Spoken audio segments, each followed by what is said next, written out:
Video হচ্ছে ভাই, গালি করিস না, গালি দিস না। I love you. আমরা সকলে আজকে রাজবাড়িতে ঘুরতে আসছি। আমি, মাধব, শুভ।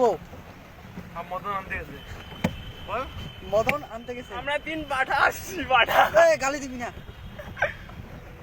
ভাই, কেউ দিতে ওই গালি কি আমি দিছি নাকি? এটা শুভ দিছে।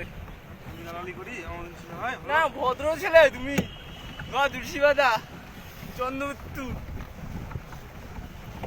এই যে ভাস্কর, এই পুকুরে বুঝলি তো, এই পুকুরে মাছ কি রে বা 9 টাকা বট্টা বুঝলি।